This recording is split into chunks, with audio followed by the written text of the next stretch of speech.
yesterday's attacks and other things. Some say that he does have ties to Muslim extremists. I don't know.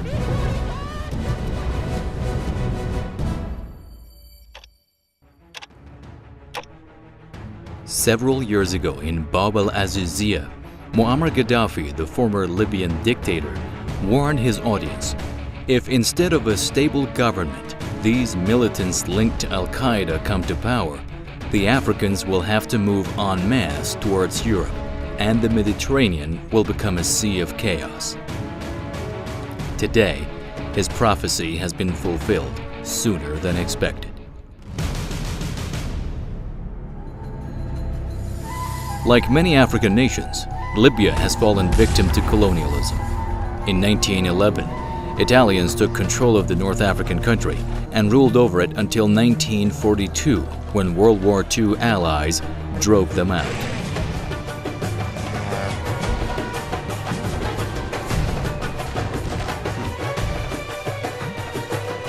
For 9 years, Libya had been divided between France and Britain. In 1951, it became independent under King Idris el-Senussi, who was deposed by Colonel Gaddafi in a coup in 1969. Gaddafi was erratic and eccentric. Under him, this country never experienced real democracy and modernity, and is still run according to a traditional tribal system with insignificant developments. The Libyans today demonstrate what they have experienced throughout the last century.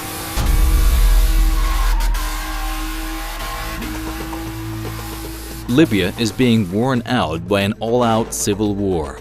On one side are forces of Operation Dignity, loyal to General Khalifa Haftar, a former Gaddafi officer who defected in the 1980s and returned to Libya in 2011. In May, he launched Operation Dignity, a military campaign to root out militants in the eastern city of Benghazi and keep them away from political power. His allies are mainly disaffected military units, security men from the former regime, prominent eastern tribes, federalists demanding greater autonomy for the east, and militants from Zintan and other western towns. On the other side is the Libya Dawn Coalition, formed in July as a counter-movement to Operation Dignity. It includes ex-militants from the Libyan Fighting Group, militants from the powerful port of Misrata, fighters drawn from certain Tripoli neighborhoods, the ethnic Berber population, and some communities in the western mountains and coast. The Libya Dawn has forced a tactical alliance with a coalition of Benghazi-based militants that are battling Haftar's forces. One of them is Ansar al-Sharia, an al-Qaeda franchise in Libya. The United Nations, the United States, and other world powers only recognize the Dignity-allied government, with its parliament in the eastern city of Tobruk and its cabinet near Beida. About 3.5 years after the Libyan revolution, still a cohesive political entity known as Libya doesn't exist. The lack of a strong central government in Libya has contributed to human trafficking, a source of income for many of the various militants and rebel groups that still exist in Libya to purchase weapons and achieve their goals in the country. It's easy for the militants to bring people into Libya because they play a key role in controlling the borders. The border guard force does not have enough resources to protect the entire nation. The militants also have the advantage of running many of the migrant detention centers in the country. This gives them access to a large number of people who can easily be exploited. They are bringing in many Somalis, Eritreans, Nigerians, Sudanese, and Malians with the promise of a better life. There is a large number of refugees and internally displaced persons in the country due to the military coup that ousted Gaddafi, as well as wars in neighboring countries. The UNHCR estimates there are more than 93,000 internally displaced persons and about 4,300 refugees, all in camps. Many victims who enter Libya in transition are sent to European countries that border the Mediterranean Sea, particularly Italy.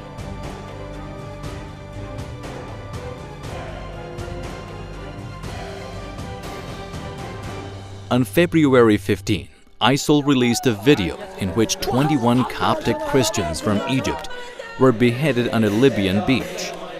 The atrocity triggered Egyptian bombing raids on the fighters' positions in the Libyan city of Derna, and it highlighted ISIL's spread beyond its base of operations in Iraq and Syria. The gunman who killed 38 people on the 26th of June, including 30 British nationals, in the Tunisian holiday resort of Sousse, is believed to have trained in Libya, as well as those responsible for a previous shooting at the country's Bardo Museum in March, which left 21 people dead. ISIL claimed responsibility for both attacks. To defend its borders, Tunisia has announced plans to build a wall along its border with Libya to counter the threat from terrorist militants. It would stretch 160 kilometers inland from the coast and be completed by the end of 2015. The situation in Libya that was already foreseen on the agenda of our works today. The last Foreign Affairs Council, I was tasked with the plan of developing options European Union to assist transition in Libya, to support the efforts of the UN in finding agreement on a government of national unity, and to start very concrete planning on how the European Union can support a future government of national unity.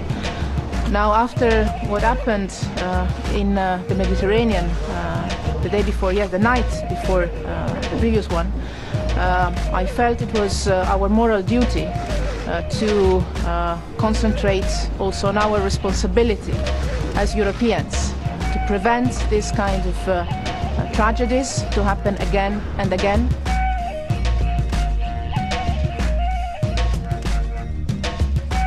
The federalist militants allied with Haftar's forces currently control the oil pipeline terminals at Al-Sidr and Ras Lanouf.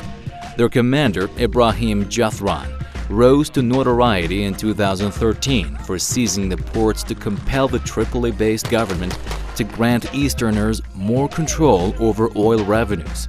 Jathran, who was ironically part of the guard force meant to protect these facilities, tried unsuccessfully last year to sell the oil on the black market. After the Dignity Dawn split, Jathran allied himself with Haftar and the Tobruk-based parliament. Prior to the 2011 revolution, Libya produced about 1.6 million barrels a day, exported mostly to Italy, Germany, Spain, and France. On December 13, Libya Dawn forces, drawn mostly from Misratan militants, launched Operation Sunrise to wrest the terminals from Jathran and his Dignity backers. The fighting shut down the terminal's operations, cutting Libya's overall oil production to 1/5 of the pre-2011 levels. On the worsening internal situation in Libya, Haftar's Minister of Information and Culture, Omar al-Ghawari, stressed that the current situation in the country does not require a political solution, as sought by international mediation efforts. Rather, he says, it needs a military solution to put an end to the security crisis. I think the much more basic system actually is that in Libya, the cart was put before the horse, and that is they had elections before they had any of the institutions that in most circumstances really give elections any kind of meaning. That is, if you think about elections, what you really need is a political system within which election results are respected and can kind of thrive. And that means you have to have all kinds of supporting institutions to give elections meaning. Well, Libya never had those coming out of the Gaddafi period. And so you have elections, but what we saw immediately was that the political institutions that were created as a result of those elections really lost all meaning. They became economic instruments in a sense. They became again valued for what they could deliver, patronage, money to the different sides, rather than really be political instruments. And so the really big problem in Libya is that it needs to create a number of institutions, trust among the population, could create a consensus to create a number of institutions, bringing trust to the political system, in which then a unitary government really would carry meaning in Libya.